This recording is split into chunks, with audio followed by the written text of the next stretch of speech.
اشرف دجالی تو ڈر گیا ہے یا مر گیا ہے؟ تو شاگردوں کے پیچھے سے کب باہر نکلے گا؟ شاگردوں کے پیچھے چھپنا تو کب چھوڑے گا؟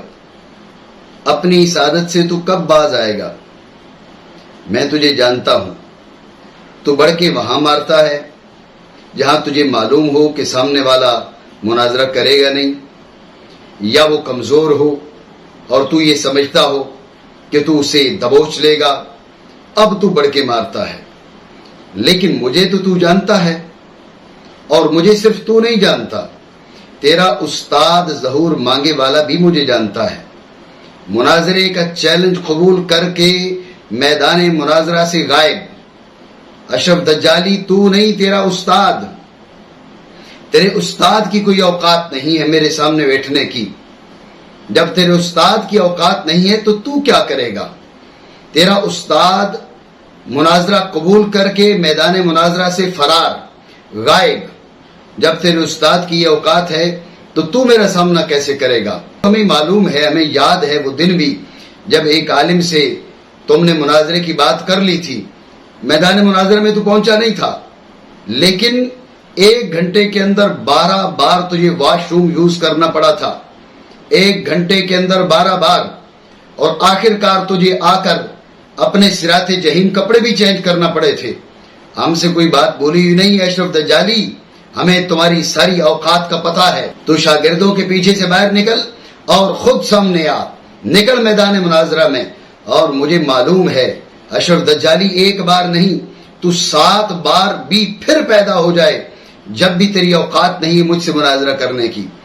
اور اگر ایک بار تقدیر تجھے میدان مناظرہ میں لے آئی تو میں تو پہلے تم سے وعدہ کر چکا ہوں کہ 3 بار تیرا ناک رگڑواؤں گا اور پھر تجھے گھسیٹوں گا۔ ناظرین کرام، ملک پانی میں ڈوبا ہوا ہے، ہزاروں لوگوں کے سروں سے سائبان چھن گئے ہیں، کچھ لوگ درگاہوں پر پناہ گزین ہیں، کچھ سرکاری عمارتوں میں پناہ گزین ہیں، لیکن یہ دجالی، اشرف دجالی، اس کا استاد ظہور مانگوی، یہ وہ فسادی طبقہ ہے، نہ انہیں مسلمانوں کی پرواہ ہے، نہ انہیں انسانوں کی پرواہ ہے، نہ انہیں ہم وطنوں کی پرواہ ہے، ان کو فقط شوق ہے فساد کرنے کا۔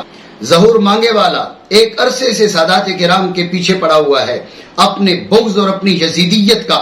ظہور مانگے والا اس دور کا یزید ہے، یزید ایک عرصے سے اپنی یزیدیت کا اظہار کر رہا ہے۔ اس کی عادتوں سے مجبور ہو کر اسے میدان مناظرہ میں بلایا، اس نے مناظرہ کے چیلنج کو قبول کیا، لیکن جب میدان مناظرہ میں آنا تھا تو ظہور مانگوی غائب، ایسے جیسے گدھے کے سر سے سینگ۔ یہ لوگ فقط فساد کرنا جانتے ہیں، یہ لوگ فقط شر انگیزی جانتے ہیں، نہ انہیں مسلمانوں کی پرواہ ہے، نہ انہیں ہم وطنوں کی پرواہ ہے۔ اپنے استاد کی ذلت اور رسوائی کو چھپانے کے لیے اشرف دجالی کو ایک بار پھر شوق چڑھا کہ مناظرہ کھیلا جائے۔ ملکی حالات کی کوئی پرواہ نہیں ہے، اہلیان وطن کی کوئی پرواہ نہیں ہے، اس کو مناظرہ کھیلنے کا شوق چڑھا۔ تو اس لیے میں کہتا ہوں اشرف دجالی، تجھے شوق ہے تو نکل باہر، اپنے شاگردوں کے پیچھے سے باہر نکل، سامنے آ۔ تجھے بڑا شوق ہے داتا صاحب رحمہ اللہ تعالیٰ کے مزار پہ مناظرہ کرنے کا، تجھے بڑا شوق ہے سپریم کورٹ میں مناظرہ کرنے کا، میں تجھے چیلنج دیتا ہوں، داتا صاحب کے مزار پہ مناظرہ کرنے کا تجھے شوق ہے؟ انتظامات تو کر، میں داتا صاحب رحمہ اللہ تعالیٰ کے مزار تم سے مناظرہ کرنے آؤں گا۔ تجھے سپریم کورٹ پہ مناظرہ کرنے کا شوق ہے؟ انتظامات تو کر۔ تو انتظامات کیا کرے گا؟ تجھے سپریم کورٹ کا کوئی چپڑاسی نہ رکھے، تیری اوقات تو یہ ہے، لیکن اگر تجھے شوق ہے تو سپریم کورٹ میں تو بندوبست کر، انتظامات کر، میں سپریم کورٹ میں تم سے مناظرہ کرنے آؤں گا۔ اور اگر تو داتا صاحب کے مزار انور پر انتظامات نہیں کر سکتا، تو سپریم کورٹ کے انتظامات نہیں کر سکتا، تو انتظامات ہم کرتے ہیں، تجھے سیکیورٹی فراہم کریں گے۔